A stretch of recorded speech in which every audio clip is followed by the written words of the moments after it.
Ruego de todo corazón que el Señor conceda salvación por su palabra, que conceda por esa misma palabra un mayor conocimiento de la verdad y que el Señor nos conceda por su palabra fe, esperanza y perseverancia por su palabra. Y como siempre rogamos que estos labios falibles no sean impedimento alguno para su palabra infalible en Cristo Jesús nuestro Señor. Si se dieron cuenta, mis amados hermanos, vamos a continuar nuestra travesía a lo largo del libro de Apocalipsis, la epístola circular en la serie que hemos titulado, y considero que muy apropiadamente, El Rey Vencedor. Hemos indicado desde la semana pasada que a partir del capítulo 12 inicia un nuevo ciclo de visiones y que hasta el siguiente ciclo de juicios, con las 7 copas de la ira, nos vamos a enfocar 12, 13 y 14 en lo que se conoce como la batalla cósmica. Ahora, hermanos, este ciclo de visiones tiene como intención mostrarnos aquellas cosas que nuestros ojos naturales son incapaces de observar. Nos da la respuesta o la explicación o le da sentido al mundo que vemos. ¿Por qué el mundo está como está? ¿Por qué vemos tanto conflicto? ¿Por qué la gente pelea tanto? ¿Por qué hay tantas desigualdades, injusticias en el mundo en el que vivimos? Y la respuesta que nos da la palabra del Señor y que nos ilustra el libro de Apocalipsis es porque usted y yo no estamos en cualquier lugar. No estamos en el paraíso, estamos en un campo de batalla. Y la naturaleza de la batalla se nos revela aquí. Las imágenes que vemos ilustradas en estos textos nos revelan la naturaleza de la batalla. Es una batalla espiritual, no es una batalla de balas, de bombas, no es de puñetes, no es de espadas. Aunque las implicaciones de la batalla espiritual conlleva finalmente a que veamos bombas, balas, espadas y homicidio. Y los enemigos tampoco son de carne y hueso. No lo son, aun cuando sus implicaciones son gente de carne y hueso que es herida. Y ya vimos, mis amados hermanos, Efesios 6:12 nos recuerda que nuestra lucha no es contra sangre y carne, sino contra principados, contra potestades, contra los gobernadores de las tinieblas de este siglo, contra huestes espirituales de maldad en las regiones celestes. ¿Lo vieron ahí? Ahí se nos describe un ejército y diversas jerarquías, diversos niveles, diversos escalafones en el ejército. Una guerra espiritual, mis amados hermanos, que resulta de la rebelión angelical que fue liderizada por Satanás en contra de Dios y de su ungido, y consecuentemente en contra de a todos aquellos que son siervos de Dios. Y como dijimos esta mañana, en esta batalla no hay tratado de neutralidad. Se está en uno de los dos bandos. No hay gente en el medio. ¿Estás en uno de los dos grupos o no existes? No se puede escapar de esta realidad. Están por un lado aquellos que el apóstol Pablo describe como hijos de desobediencia, que siguen la corriente o viven siguiendo la corriente de este mundo, conforme al príncipe de la potestad del aire, alias Satanás, como dice Efesios 2. Eso por un lado. Y por el otro lado están los que ya no lo son. Aquellos que una vez fueron hijos de desobediencia, que una vez siguieron o vivieron conforme a la corriente de este mundo, conforme al príncipe de las tinieblas, y que ya no lo son, sino que siguen al Rey vencedor. Esos son los dos bandos. El hermano Joel Vicky lo pone de la siguiente manera: usted es, si está en Cristo, un desertor de Satanás y huyó de su territorio. Por gracia reconoció a Cristo como su Señor y Maestro. Eso es cada uno de nosotros que hemos encontrado vida eterna en Cristo Jesús. Somos desertores del otro bando. Y por eso el jefe del otro bando, se lo voy a decir si no lo ha entendido hasta ahora, te detesta, te odia, te quiere ver muerto. No obstante, mis amados hermanos, sabemos que Él está derrotado. Lo vimos. El Señor lo exhibió públicamente en la cruz del Calvario. Sin embargo, aunque está derrotado, su acción por la providencia divina, nunca lo olvide, lo vamos a ver inclusive hoy, su acción por la providencia divina sigue vigente. Acá en Colón lo podemos entender, ¿cierto? El 3 de noviembre se celebra la declaración de independencia o la separación de Panamá de Colombia. Pero los que son de Colón saben que eso se declaró el 3, pero no fue hasta el 5 de noviembre cuando entonces se hizo una realidad latente que se podía experimentar y palpar.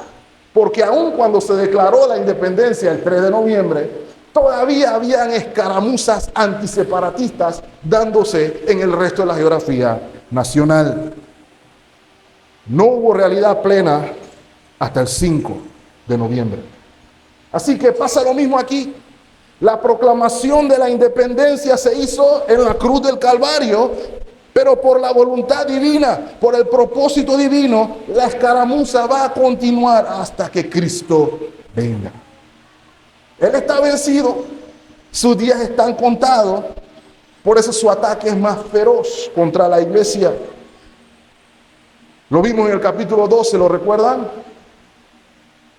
Ay de los moradores de la tierra y del mar, porque el diablo ha descendido a vosotros con gran ira, sabiendo que tiene poco tiempo. Versículo 17. Entonces el dragón se llenó de ira contra la mujer y se fue a hacer guerra contra el resto de la descendencia de ella. ¿Quiénes? Los que guardan los mandamientos de Dios y tienen el testimonio de nuestro Señor Jesucristo. Así que la pregunta que hicimos la semana pasada, mis amados hermanos, sigue vigente hoy. Sigue vigente a lo largo de todo el ciclo de batalla que estamos viendo aquí. ¿Cómo es posible o cómo hace la iglesia militante, la iglesia en la tierra, que tiene a Satanás en su contra, la verdadera batalla espiritual? Alguien lo puso de la siguiente manera: el contraataque de Satanás es tan desesperanzado como fiero. No debemos creer en su orgullosa proclama de todos los reinos del mundo, como le dijo a nuestro Señor. Su pretensión de dominar es una mentira. Él es un usurpador sin autoridad. Es Dios quien sostiene al mundo en sus manos, no este archifalsificador. Y en el mundo de Dios, Satanás es un impostor. Y consideramos, hermano, que lo vamos a poder ver en el texto que leyó nuestro hermano Ricardo hace un momento. Hay dos cosas que vamos a observar y aprender aquí primordialmente. La primera, la batalla espiritual que vemos aquí descrita tiene la intención de mostrarle a la iglesia la naturaleza, el carácter bestial, sanguinario, homicida de Satanás. De modo que usted y yo no ignoremos las maquinaciones y artimañas de Satanás. Y hoy, particularmente, lo vamos a ver como un impostor. Como un impostor. Y segundo, también se nos quiere mostrar quién es quién. ¿De qué bando estás? Es lo segundo que se nos quiere mostrar aquí. El versículo 10 de nuestro texto lo resume de la siguiente manera. Aquí está la paciencia y la fe de los santos. Así que se nos muestran dos cosas. Cómo es Satanás y dos, cómo se distinguen los hijos de Dios de los que no son hijos de Dios. Así que si me preguntara cuál es la idea a transmitir, mis amados hermanos, es la siguiente. El conocimiento de la batalla espiritual es un llamado a la perseverancia de los creyentes por medio del conocimiento de su adversario como un imitador y como un falsificador. Eso es lo que vamos a estar viendo hoy con el mensaje que hemos titulado Las dos bestias, porque eso es lo que nos van a enseñar las dos bestias. Y si pensaron que íbamos a sacar la calculadora y tratar de descifrar qué significa el 666, a qué persona se lo vamos a asignar, este no es su sermón. Y de hecho ninguno será su sermón, porque eso no es lo que está diciendo el texto que debemos hacer.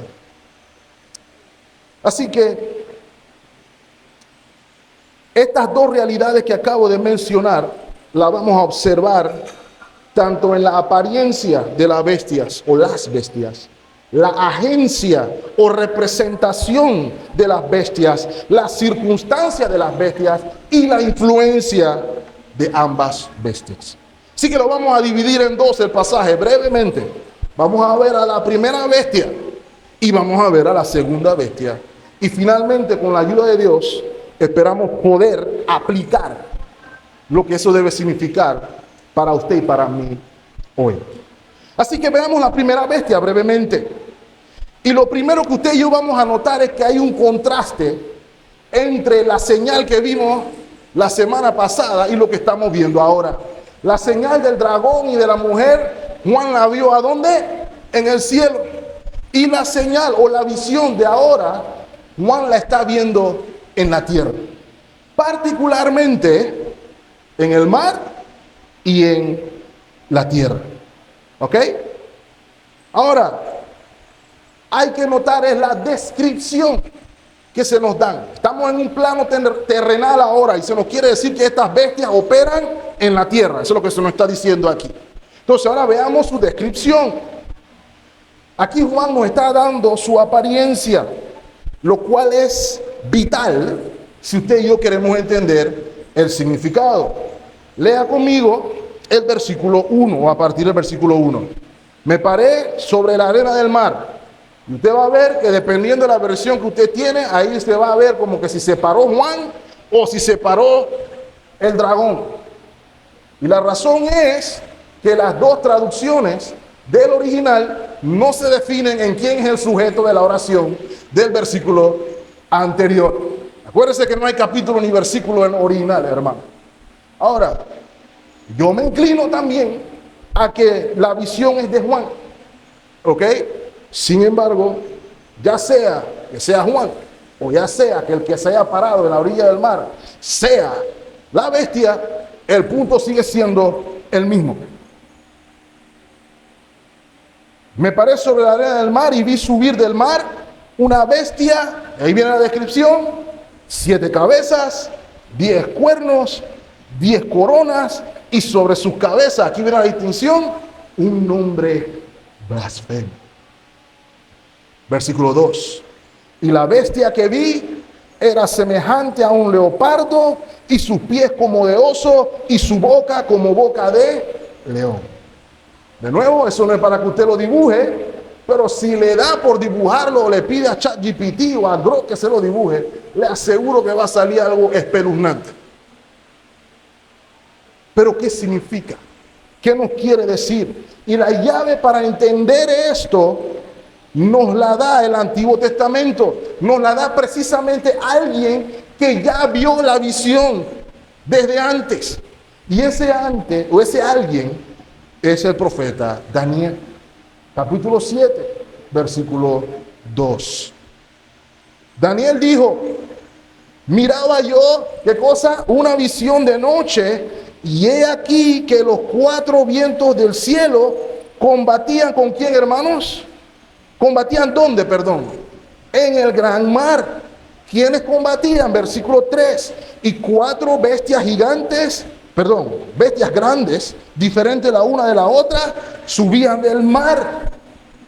Las bestias, como usted ve aquí, tienen un enorme parecido como lo que vio Juan.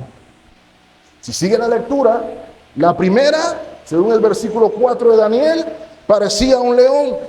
La segunda parecía un oso.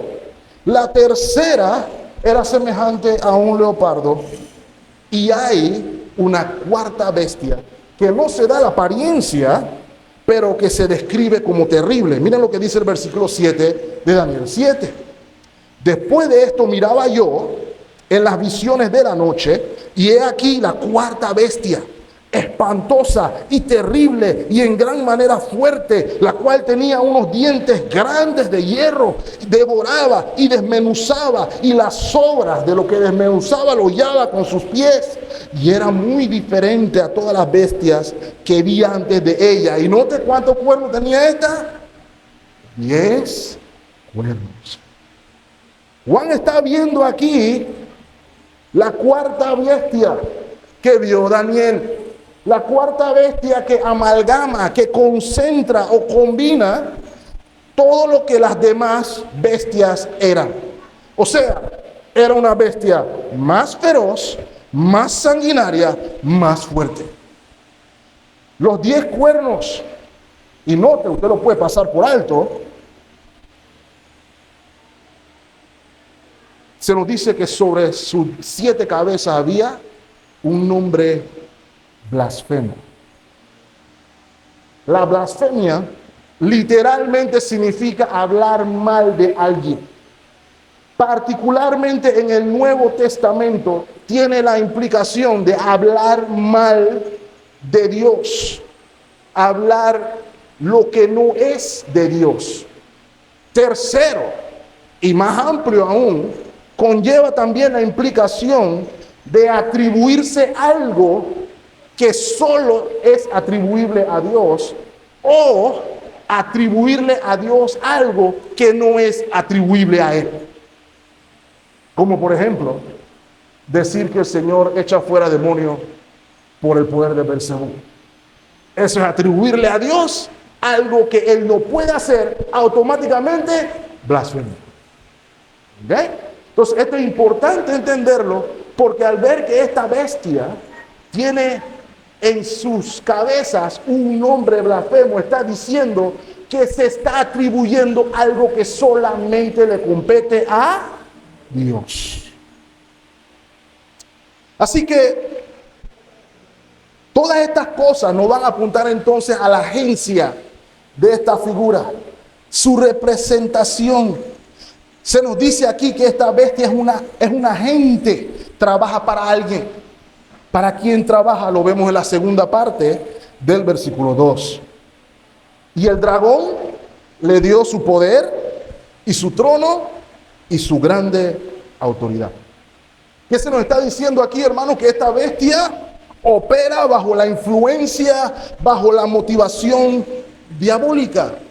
Pero note algo, hermanos, es distinta al dragón, sin embargo se parece al dragón. Es diferente al dragón, pero al mismo tiempo es igual al dragón. ¿En qué sentido lo es? La bestia tiene 7 cabezas, 10 cuernos y 10 coronas. Al igual que el dragón, se nos está diciendo que esta bestia es la misma imagen del dragón. Y ya verá, mi amado hermano, que la segunda bestia, la que vemos a partir del versículo 11, también tiene la misma agencia. Trabaja para el dragón. Porque esta bestia habla y testifica de la bestia. Y ya aquí usted y yo vamos a observar algo interesante, ¿cierto? Porque vamos a ver que Satanás está aquí haciendo parodia. Está haciendo una falsificación. Está haciendo una mala imitación de la Santísima Trinidad en la operación blasfema que hace. en su intento blasfemo de ser igual a Dios, busca imitar o falsificar la obra de nuestro Señor Jesucristo. Ok, permítame mostrárselo. Apocalipsis 16, versículo 13. Y vi salir de la boca del dragón y de la boca de la bestia y de la boca del falso profeta. ¿Ve cómo se menciona ahí? Dragón, bestia y falso profeta, tres espíritus inmundos a manera de ranas. Versículo 14. Pues son espíritus de demonios que hacen señales y van a los reyes de la tierra en todo el mundo para reunirnos a la batalla de aquel gran día del Dios Todopoderoso. Así que hay una imitación aquí. Porque así como Cristo es la imagen del Dios invisible, el dragón plantea a la bestia como su imagen visible. Ahora, ¿qué representa esta bestia? Usted y yo debemos comprender, hermanos, que la bestia es, digámoslo así, la obra de Satanás institucionalizada. La primera y la segunda bestia, que es el falso profeta, son poderes de carácter terrenal que cumplen propósitos satánicos en rebeldía contra Dios. ¿Cómo lo sabemos? Las bestias que vio Daniel en la visión, el leopardo, el oso, el león, gracias hermano, todas eran representativas de reinos e imperios fuertes, feroces y terrenales. En los días de las 7 iglesias de Asia Menor, sin duda alguna, se tiene que tener en mente al Imperio Romano, que era el monstruo de la época, era el instrumento de Satanás para oprimir a la mujer, para profanar el templo de Dios, para destruir a los 2 testigos, en fin, para destruir a la iglesia. Roma y su imperio fueron grandes en promover, por ejemplo, la adoración al emperador, la adoración del César y hacer todo lo posible para estorbar a la iglesia de Cristo a lo largo de la historia. La iglesia tuvo que lidiar a lo largo de su historia con la famosa frase: César es Señor, César es Dios, adoren al César. Su cara estaba en la moneda, había que adorarlo. Pero eso no era nuevo, hermano. ¿Se acuerdan el faraón? El faraón también decía: adórenme como a Dios. Yo soy Dios. ¿Se acuerdan de Nabucodonosor? ¿Quién como yo? Miren todo lo que he hecho con la mano de mi poder. Esa exaltación personal, mis amados hermanos, es lo más demoníaco que hay. Lo aprendieron del mejor, de aquel que dijo que quería ser como Dios. No fue así que se tentó a Adán y Eva en el huerto. Lo que pasa a Adán, lo que pasa a Eva, es que Dios no quiere que conozcan la verdad y sean como Él. ¿Cuál fue la tentación del hombre? Yo quiero ser como Dios también. No hay nada más satánico que esa autoexaltación. Ahora, hermanos, ahora creo que es importante hacer distinciones aquí, porque tampoco quiero que se me entienda, no somos anarquistas, ni somos antigobierno, porque como hay gobiernos malos, tenemos que destruirlos todos. Eso no es lo que se nos llama, porque de hecho la Biblia nos enseña que los gobiernos cumplen propósito. Romanos 13:4 nos dice que el gobierno es servidor de Dios para tu bien. Es lo que dice allí. Sin embargo, este es un llamado a reconocer para usted y para mí que detrás de todo lo que es antidios, anticristo, que hay en un estado o en un gobierno, Satanás está operando.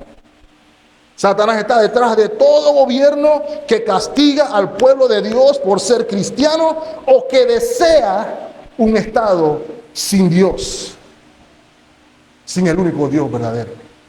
Cuando usted escucha estado laico, ya es hora, esa persona no está diciendo que quiere igualdad, está diciendo, sácame a Dios de aquí.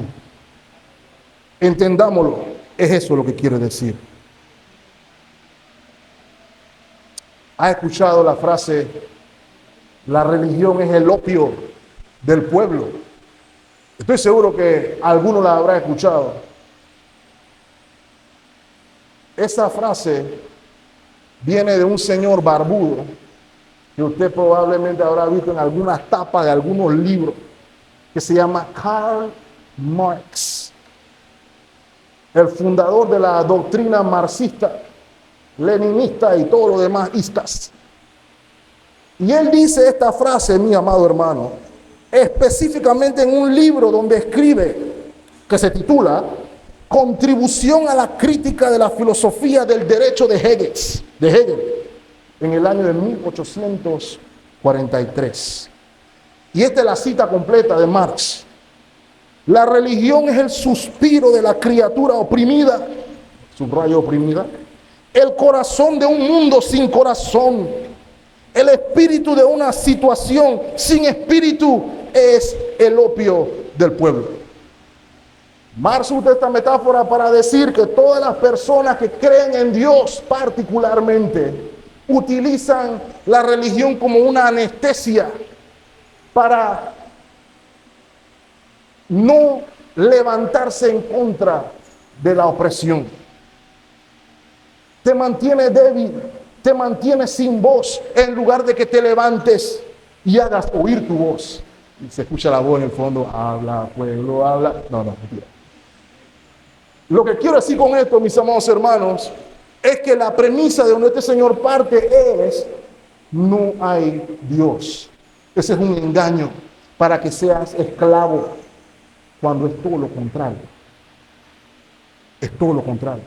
Y me permitirán decirlo, hermano, a veces vemos muchos cristianos repitiendo ideología anti Dios sin saber de dónde salieron.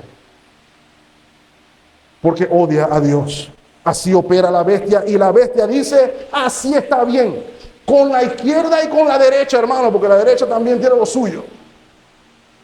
Así que aquí aplica mejor que nunca todo lo que es anti Dios o anticristo que puede venir de la derecha o de la izquierda o de la derecha, está mal. Los creyentes vemos lo que dice Cristo. Ahí está la verdad.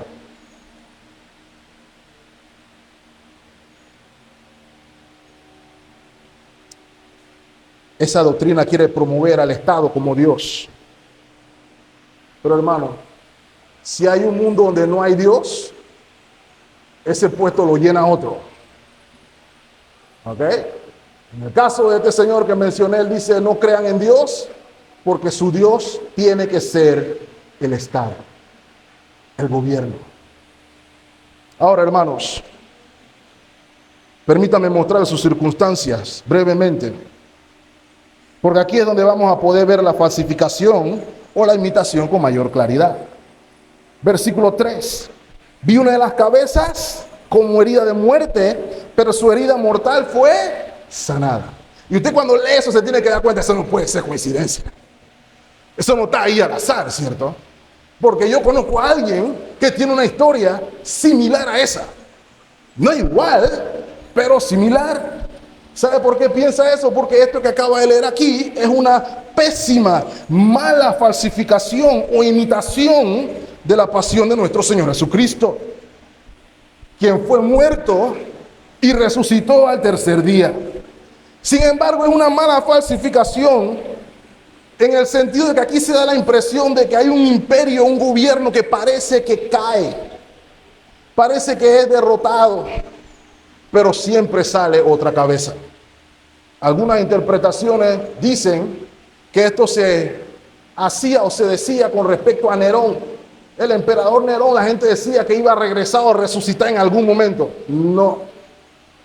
La implicación directa aquí es de que hay la sensación de que ahora sí se cae el imperio, pero siempre cuando parece que se cae el imperio, coge fuerza o aparece en otro lado.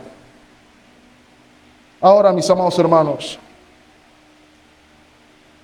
el punto del Apocalipsis es mostrar a la iglesia de Cristo, igual como lo vio Daniel, que iba a haber un último reino. Y que ese último reino, con ese último rey, iba a destruir a todos los reinos perversos de la tierra y que su reino iba a ser indestructible. El reino que se produce o se promueve por parte de la bestia ya está destruido. Ahora, aunque esta es una realidad, note cuál es el efecto de las circunstancias. El resto del versículo 4 dice lo siguiente. El resto del versículo 3, perdón. Y se maravilló parte de la tierra. Toda la tierra en voz de Cristo. ¿Ven la ironía, hermanos, si lo pudiéramos decir así? Cristo vino, murió, resucitó, se levantó al tercer día de entre los muertos en el programa o la proclamación del evangelio. Y algunos dicen, eso no fue así. Pero la bestia hace una manifestación menor y todo el mundo dice, oh, tremenda la obra de la bestia, miren este gobierno, miren este imperio, alabemos este imperio. Es tan ridículo como si usted me ve jugando a mí fútbol un domingo o un sábado y usted me ve hacer 2 toques del balón y usted dice, oh, el hermano Eugene es el mejor jugador del mundo. ¿Cómo juega el hermano? Porque hizo 2 toques de balón. Pero al día siguiente usted ve a Lionel Messi jugando. Cuando usted ve a Lionel Messi jugando y usted me ve a mí jugando, usted dice, mi hermano Eugene no juega ni jacks. Pero lo que vemos aquí es lo contrario.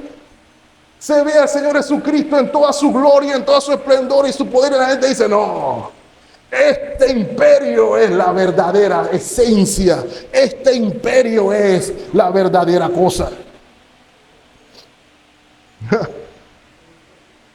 Todavía eso se da hoy. Escogemos bando. Escuchamos, yo soy pro ruso, soy pro Israel, soy pro gringo, soy pro Trump. Estos imperios son los verdaderos y cuando vemos que nuestro imperio va ganando una guerra o algo, ahí está, ese es mi imperio. Los cristianos les gusta coger el apoyo del imperio de Israel, ¿no? No voy a entrar en ese tema aquí, no se preocupen. El punto es, mi amado hermano, que usted y yo no nos fijamos en los imperios terrenales, no adoramos a los imperios terrenales, nuestra esperanza está en el imperio del cual somos partes, el pueblo de Dios. Eso es lo que se nos está diciendo aquí. Ellos cantan la canción que vemos aquí. ¿Quién como la bestia? Los creyentes tenemos un nuevo cántico. ¿Quién como el Señor? ¿Quién como Cristo, que nos dio un cántico nuevo? Él nos libró del yugo opresor, nos libró de la muerte y nos concede herencia con Él. ¿Qué canto está cantando usted hoy? Nada ni nadie se compara con Cristo. Nada ni nadie. Ahora, déjenme mostrar su influencia. Su influencia, mis amados hermanos, si la ve aquí, aplica para las 2 bestias. No se preocupen, en algún momento vamos a llegar a la segunda. Y nos vamos a dar cuenta que su influencia es tanto delegada como temporal. Eso es importante notarlo. Miren lo que dice el versículo 7. También se le dio boca que hablase grandes cosas. Esas grandes cosas que hablara de manera altanera, orgullosa. Yo soy el que soy. Y grandes blasfemias. Yo soy Dios. Yo soy más que Dios. Y se le dio autoridad para actuar. ¿Cuánto tiempo, hermanos? 42 meses. Y ahí usted tiene que darse cuenta de que hay una delegación de autoridad, porque se le da un tiempo perentorio. Y el tiempo perentorio, ¿quién se lo da, hermanos? Dios. Versículo 6. Y abrió su boca en las blasfemias contra Dios para blasfemar de su nombre, de su tabernáculo y de los que moran en el cielo. Y cuando dice blasfemar del tabernáculo no se refiere al edificio, sino que se refiere a hablar mal del pueblo de Dios. Y vamos a darnos cuenta que la consecuencia de esa es igual. Si usted habla mal de mi esposa, está hablando mal de mí. Esa es la premisa. Si usted está hablando mal de la esposa de Cristo, está hablando mal de Él. Esa es la referencia que usted y yo debemos observar aquí. De su tabernáculo y de los que moran en el cielo, versículo 7, y se le permitió hacer guerra contra los santos y vencerlos, y también se le dio autoridad sobre toda tribu, pueblo, lengua y nación. Oh my goodness. ¿Quién se la dio? Dios se la dio. Esto es importante que usted y yo lo podamos entender, mis amados hermanos. Es una influencia de la bestia que es delegada y temporal. Dios le permite operar, blasfemar, hacer guerra contra los santos y vencerlos, lo que significa matarlos. Y de nuevo, hermano, ya ustedes saben entonces por qué el hermano Eugene tiene tanto problema con el evangelio de la prosperidad. Porque el evangelio de la prosperidad promueve lo opuesto a lo que la Biblia nos enseña. Lo opuesto. Porque el propósito de Dios no es el mismo propósito que el de los pastores de la prosperidad. El propósito de los pastores de la prosperidad es que tú tengas plata, carros, mujeres y que Él también. Aunque tú te quedes guinde. Pero el propósito de Dios es otro. Porque el propósito de que Dios ordene estas cosas hace dos cosas. La primera, revela quién es quién. Revela los bandos. Esta guerra revela a los que son del bando del dragón, aun cuando digan que son del bando del Señor. Revela a los que son del bando del dragón, de gente de toda lengua, tribu, nación. Y revelan el bando del rey vencedor, de gente de toda lengua, tribu y nación. Y procurar la santificación de ese pueblo. Ahora, nota, hermano, el versículo 5 es relevante porque, si se dan cuenta, toda la autoridad que tiene en referencia a los que ya están en gloria es hablar de ellos, pero no puede hacer nada con ellos. Y es un recordatorio de que usted y yo anhelamos en algún momento ser inmunes a la presencia del enemigo. Algunos de nuestros hermanos ya gozan de ese descanso, porque en presencia de Dios Satanás nada más puede hablar aquí abajo. Ya él no puede acusar a nadie de arriba. Pero no es un recordatorio, mis amados hermanos, para usted y para mí, de que debemos anhelar lo mismo: el descanso eterno, sin lucha con enemigos, que podamos vivir en plena libertad, sin lucha contra el pecado. Ese es el valor de la perseverancia de los creyentes. Los creyentes perseveramos porque anhelamos eso. No perseveramos porque anhelamos más mundo. Ese es el engaño de la doctrina o el evangelio de la prosperidad. Miren lo que dice el versículo 8, para que veamos la distinción. Y la adoraron a la bestia todos los moradores de la tierra. ¿Termina ahí el versículo? No. Todos los moradores de la tierra cuyos nombres no estaban escritos en el libro de la vida del Cordero que fue inmolado desde el principio del mundo. ¿Lo ve ahí? Y dice el versículo 9, si alguno tiene oído, oiga. Y viene el versículo 10, problemático para la doctrina del evangelio y la prosperidad. Si alguno lleva en cautividad, repréndalo en el nombre del Señor, dice ahí. Dice, va en cautividad. Si alguno mata a espada, repréndalo en el nombre de Jesús, porque usted es cabeza y no cola. Eso es lo que dice ahí. No. El que ha de ser muerto, va a ser muerto. Aquí está la paciencia y la fe de quién, hermano, de los santos. Lo vemos ahí. Lo que define un bando del otro, mi amado hermano, es la obra del Cordero inmolado. La herida mortal de la bestia trae muerte y condenación, pero la herida mortal del Cordero, usted y yo recibimos vida y perdón, porque por sus llagas fuimos nosotros curados. No es lo mismo, ni se escribe igual. Mala imitación temu con la realidad de Cristo. Ahora, si a usted le gusta la versión temu, muerte, prefiero la original, no la falsificación.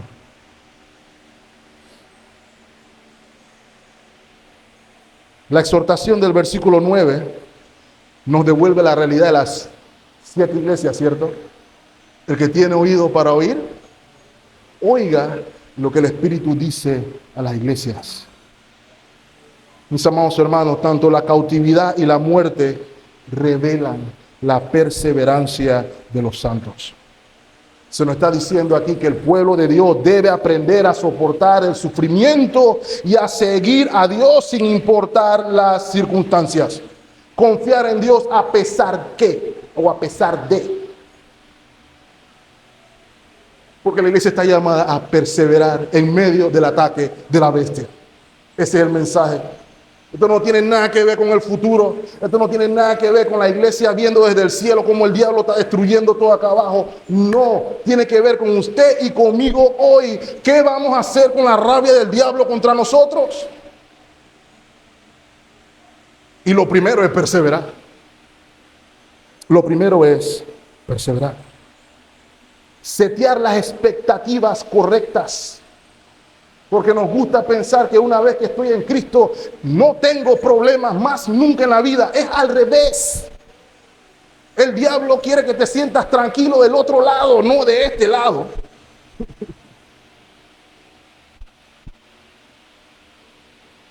Porque te odia. Él no te está diciendo vete para el mundo porque quiere lo mejor para ti. Aquí tú no tienes que lidiar con los hipócritas. No. Tú tienes que lidiar con los hipócritas demoníacos del otro lado. Eso es lo que no te dice.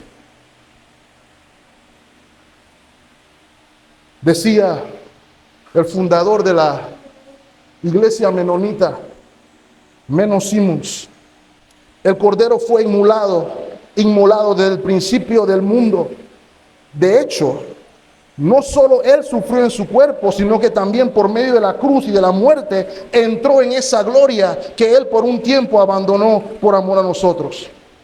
Y entonces, si Cristo tuvo que sufrir la tortura, la angustia, la amargura y el dolor, ¿cómo es que sus siervos, hijos y miembros esperan tener paz y verse libres del sufrimiento mientras están en la carne?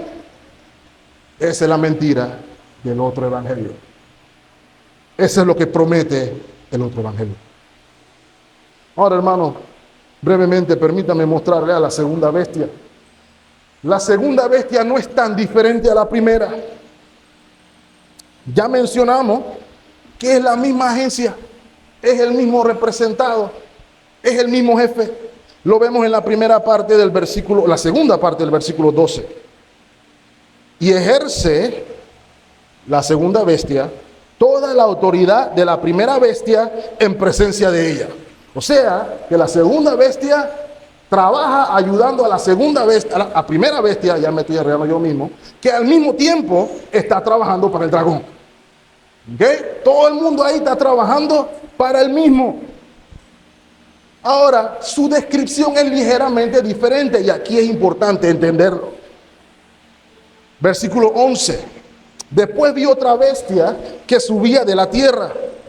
Esta bestia tenía 2 cuernos semejantes a los de un cordero, pero hablaba como dragón.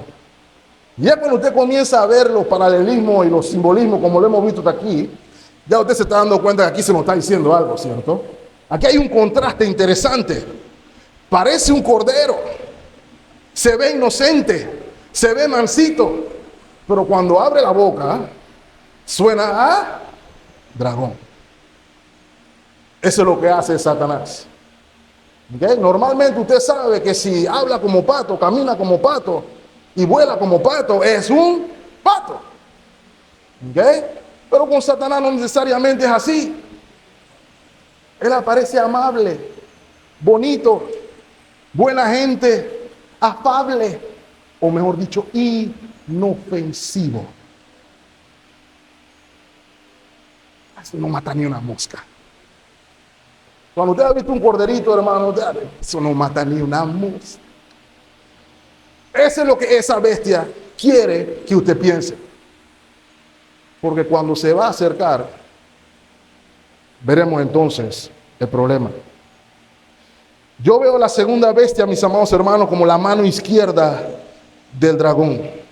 ¿Ha escuchado esa frase cuando alguien dice le faltó manejo, le faltó mano izquierda? Esa frase quiere decir que a esa persona le faltó sutilidad. La mano derecha fuerte, la mano izquierda, para los que somos derechos, tiende a ser torpe, ¿cierto? Le falta sutileza. Pero al dragón le funcionan bien la mano derecha y la izquierda. Y note, hermano, la primera bestia apunta a la falsificación del gobierno de Cristo. Y la segunda apunta a la falsificación de lo que se conoce como la verdadera adoración. ¿A qué me refiero con eso, mis amados hermanos? Lo vamos a ver en su influencia. Primero, según el versículo 12, la segunda bestia hace que los moradores de la tierra adoren a la primera bestia. ¿Lo ve ahí en el versículo 12? Y miren lo que hace en el versículo 13 para lograr ese cometido. Hace grandes señales a la vista de ellos. Oh, ¿y qué es lo que nos gusta a nosotros aquí hoy? Señales a morir. ¿Qué es lo que vas a hacer tú? ¿Cuál es tu milagro? Enséñanos. Eso es lo que vemos en el Antiguo y el Nuevo Testamento. La gente quiere ver, haz algo. Haz algo que me impresione. Pero noten las señales de qué tipo son. Se nos dice ahí que son capaces de hacer que caiga fuego del cielo. No pase eso por encima. ¿Qué profeta hacía que cayera fuego del cielo? Elías. Ahí vemos la falsificación, el falso profeta, la versión Temu. Nuevamente voy a quedar con esa, hermano. Actúa como Elías cuando el verdadero Elías es nuestro Señor Jesucristo y su siervo, que los dos testigos obraban en el poder de Elías. Pero como él es un imitador y un falseador, yo tengo mi versión Temu de mis señales. Y la gente decía, wow, miren las señales. Las grandes señales engañan a los moradores de la tierra. Pero ¿dónde se distingue la verdadera de la falsificación, hermano? Esto es importante. La verdadera señal apunta a Cristo, la otra al otro. El falso profeta apunta hacia la bestia. Las verdaderas señales me apuntan a Cristo. Así que si usted ve que alguien hace que aparezca un carro nuevo de paquete que no te ha chocado por atrás, afuera de su patio, y esa persona logra ese milagro, y ese milagro lo que provoca es que usted se quiera sentir más cercano de Satanás que de Dios, lo agarraron con una señal Temu. Pero si la señal, sea cual sea, que el Señor salvó a mi hijo, que el Señor salvó a mi esposo, que el Señor me dio lo que me hacía falta en un momento de severa necesidad y me inclino hacia Él, veo que es la gloria de Él la que lo hizo, entonces esa es una señal original. Los cristianos necesitamos poder identificarla porque estamos enredados. Decimos que donde pasan cosas, ahí se está moviendo el Espíritu de Dios. Y la gente sale diciendo cualquier cosa más ridícula. Oh, le alargaron el pie a un hermano. Oh, el Espíritu de Dios está ahí. Oh, la hermana perdió 15 libras sin hacer ejercicio. Oh, ¿no se han dado cuenta que esos son el tipo de señales que se están viendo en algunos lados, hermano? Oh, me calcé un diente que no tenía la muela bien, tenía un hueco ahí, me la calzaron con oro. Oh, todas esas señales son Temu, hermano. Porque Cristo no murió para que usted perdiera 20 libras. Cristo no murió para que usted tuviera un pie mal. Bueno, esa no, ni siquiera voy a explicar. Cristo no murió para que usted tuviera calza de oro en la boca. Cristo murió para que tuvieras vida. ¿Y de qué le sirve al hombre ganar el mundo entero y perder su alma? Exactamente de nada. Usted y yo tenemos que poder diferenciar. Porque la otra bestia te está llevando a que veas lo que hace perder tu alma. Mira lo que manda hacer la segunda bestia, la que habla como dragón, que parece inocente. Versículo 14. Mandando a los moradores de la tierra que le hagan imagen a Dios. Ya sabemos que eso no se puede hacer porque Dios nunca pidió que le hagan imagen. Pero ¿qué quiere que hagan? Que adoren a la bestia como Dios dice que no se le adora a él. Y hacerte pensar que haciendo eso estás adorando a Dios. Y sepan algo, hermano, ya hubo gente que vivió esa película en el Antiguo Testamento. ¿Se acuerdan de Daniel y sus amigos? Yo soy Nabucodonosor, yo soy Dios, así que tienen que adorar mi estatua. Y el que no adore mi estatua, ¿qué le va a pasar? Muere. Esa es la pregunta que hay que hacer. Mandó a los moradores de la tierra que le hagan imagen a la bestia que tiene la herida de espada y vivió. 15. Y se le permitió infundir aliento a la imagen de la bestia para que la imagen hablase e hiciese matar a todo aquel que no la adorase. Que hay división en que si la estatua habló, o hizo la estatua apetecible a la adoración. Yo me inclino a la segunda. Mis amados hermanos, de nuevo se nos dice que se le permitió. ¿Quién se lo permitió? Dios se lo permitió, precisamente para seguir haciendo la obra de separación. ¿Quiénes son el pueblo de Dios y quién no es el pueblo de Dios? En el caso de Daniel y sus amigos, ¿cuántos eran pueblo de Dios? 4. La pregunta de nuestros días es ¿cuántos somos pueblo de Dios? Cuando nos pidan que nos inclinemos a la bestia. Mire lo que dice el versículo 16. Nos damos cuenta que Satanás no hace acepción de personas como nosotros también a veces hacemos. Y hacía que todos, pequeños, grandes, ricos y pobres, libres y esclavos, se les pusiese una marca en la mano derecha o en la frente, y que ninguno pudiese comprar ni vender, sino el que tuviese la marca o el nombre de la bestia o el número de su nombre.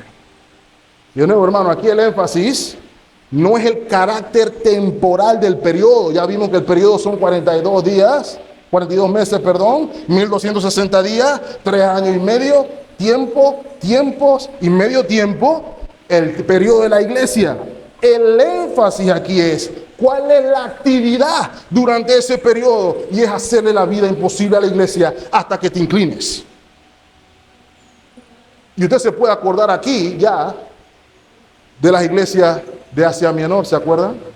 La iglesia que tenían que lidiar con los gremios que habían en la ocasión. Estos gremios exigían que para que tú pudieras participar, tenías que comprometerte en adorar a la bestia. No tiene nada que ver con su tarjeta de crédito, no tiene nada que ver con un chip, no tiene nada que ver con un código de barra. Tiene que ver con si le perteneces a Satanás o le perteneces a Dios. Dejemos de buscar señales en nuestras manos, señales en nuestro cuello, si la vacuna, si no la vacuna. Es simbólico, así como la señal del Espíritu Santo, el sello de los 144,000 también es simbólico. Porque la última vez que chequeé mi frente, había nada más una raja de cuando me caí. Y no veo a nadie preocupado si tiene la marca o el sello de Cristo. Pero inclusive los creyentes andan buscando para ver si me agarraron con la marca de la bestia y ando revisando. Eso no es lo que se quiere decir aquí.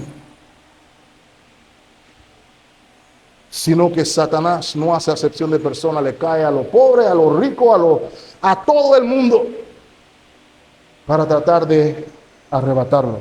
Y nos da una lección, mis amados hermanos, que no hay virtud en la clase social. Vivimos en una cultura donde si eres pobre, eres bueno. Si eres rico, eres malo. Si eres rico, eres bueno. Y si eres malo, eres pobre. Si eres hombre, eres tóxico. Si eres mujer, eres gloriosa. O si eres mujer, eres feminista. Y si eres hombre, eres machista. Pero el creyente entiende cuando ve por encima del sol, no hay hombre, mujer, judío, ni griego, ni esclavo, ni pobre. Somos uno en Cristo Jesús. No caigamos en lucha de clase, hermano. Eso no tiene espacio en la iglesia de Cristo. Usted va a encontrar que usted está sentado al lado de un hermano que probablemente tenga un poquito más de dinero que usted, o un hermano que tenga un poquito menos que usted. Delante de esta mesa, hermano, todos somos lo mismo.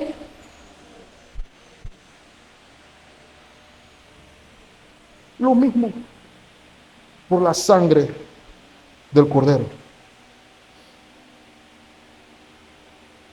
Solamente importa de qué bando eres. Si eres de la bestia o si eres sellado por Cristo. Es lo que se está diciendo aquí. Mi amado hermano, cualquier modelo institucionalizado que te diga puedes adorar a Dios adorando a la bestia, esta es la bestia. Y si no te inclinas, va a desaparecer. ¿Saben cuántas iglesias se dieron ante la persecución LGTBI? Y todas las demás letras que ya no alcanzo a saber cuáles son.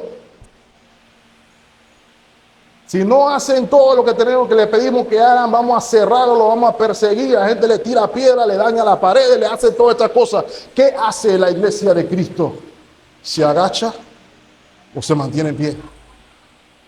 ¿Adoramos a la bestia o nos mantenemos en pie? El gobierno no tiene problema en que haya pluralidad. Adora el que tú quieras. No me interesa mientras tanto me adore a mí.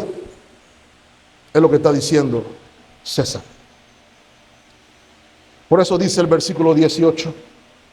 Aquí hay sabiduría. El que tiene entendimiento cuente el número de la bestia, pues es número de hombre. Y su número es 666. Y aquí entro de nuevo. Esto no es lo que la gente piensa. En algún momento se hacía como un código y se agarraba un número y una letra y se transcribía un número para tratar de mandar mensajes encriptados. Así estilo el código Da Vinci. Y bajo ese esquema salieron varios nombres. Algunos decían, 666. Lo viro aquí, lo subo allá a la calculadora. Nero. Otros dicen Hitler. Otros dicen, no, 666. Stalin, Lenin, Trump. El que usted quiera. No es ninguno. O son todos.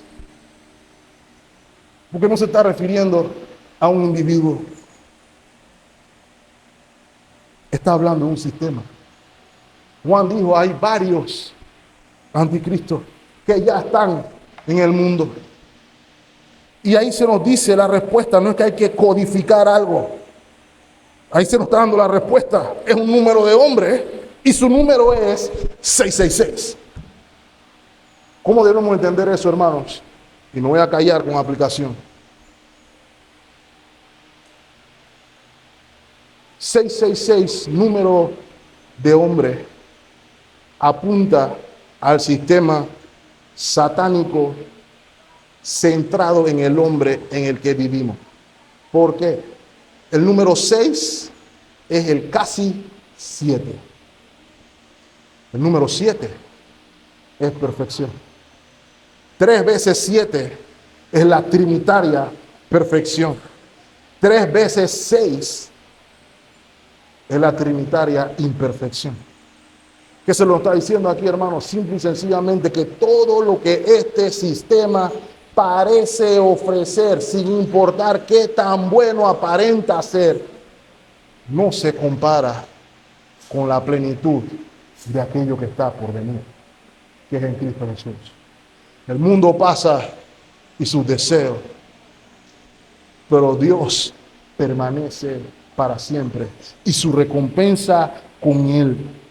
No importa qué tan poderosa sea la bestia, qué atractiva aparente ser la bestia, es imperfecta, no llega a la perfección.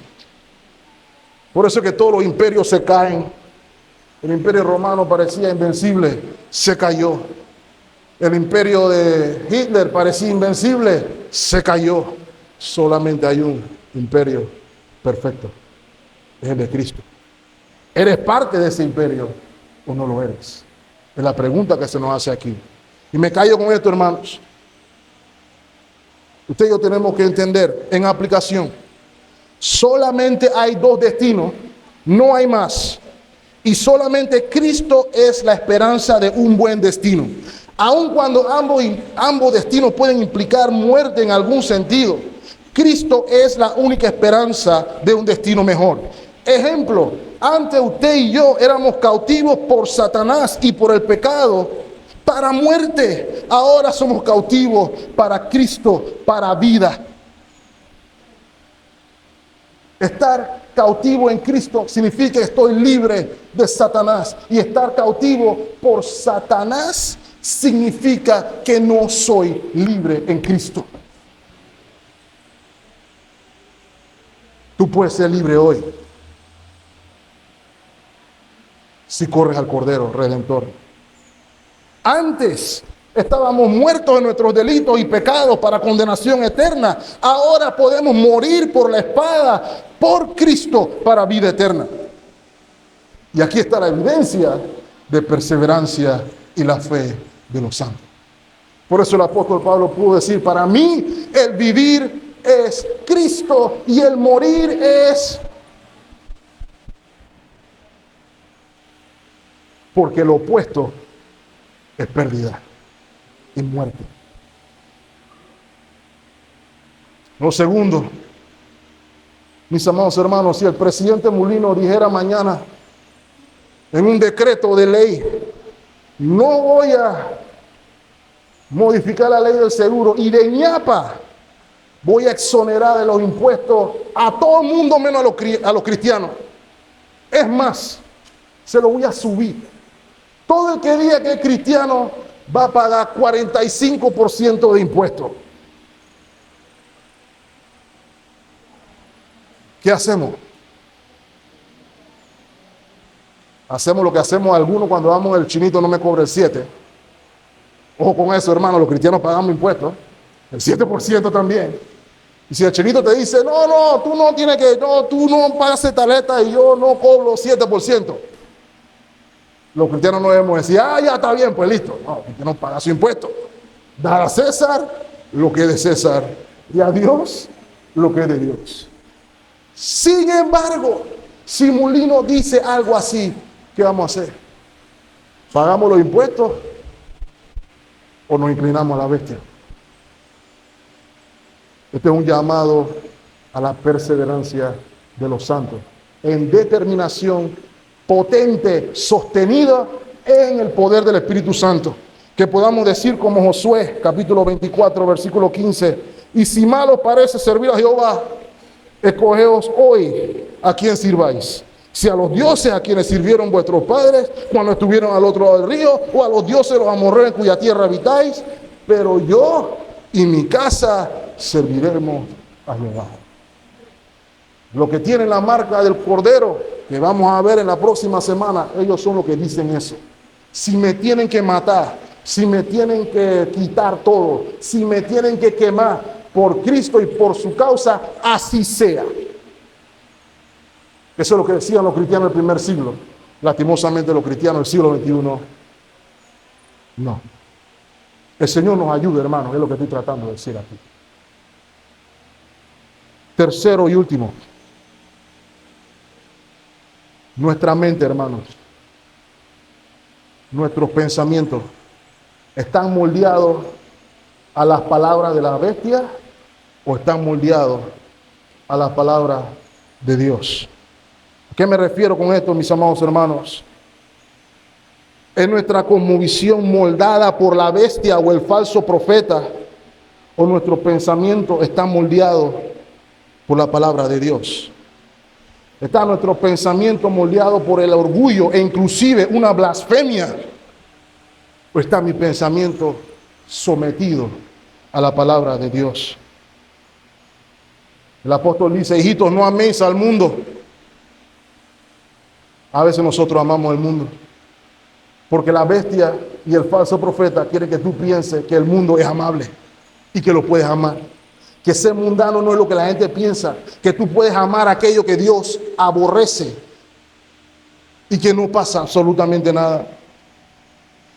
Una cosmovisión del mundo es cuando en acción o cuando en pensamiento mi mente está controlado por los que odian a Cristo en lugar de lo que Dios ama. Una cosa es mi profesión de fe y otra cosa es mi realidad. Porque yo puedo ser o profesar que estoy sellado por el Cordero. Sin embargo, mi concepto de cosas como el matrimonio, como el mundo, la sexualidad, el amor, está influenciado por lo que la bestia dice. ¿Por cuál de las dos es? Los cristianos no siempre son perseguidos de manera violenta, también son atacados con falsedad teológica, con el padre de la mentira, diciendo que lo que Dios dijo que era malo es bueno y lo que Dios dijo que era bueno es malo. Eso es ser mundano. No tiene que hacer altar satánico, no tiene que hacer un rito. Tú nada más tienes que decir que eso que Dios que dijo que está mal, está bien. Ya caíste. Ahora en junio lo van a celebrar. Allá en el trabajo están repartiendo dulces de colores para que uno diga, esto está bien, esto es normal. Por eso nos advierte Romanos 12:2. No conforméis a este siglo, sino transformados por medio de la renovación de vuestro entendimiento, para que comprobéis cuál sea la buena voluntad de mía, de Satanás, de la bestia, no la voluntad de Dios, la única que es agradable y perfecta. Eso es lo que se nos está pidiendo aquí. Esa es la lucha que estamos llamados a hacer, a renovar nuestra mente continuamente por su palabra, por su espíritu, por los medios de gracia a la mente de Cristo. Señor les bendiga ricamente, mis amados hermanos. Oremos.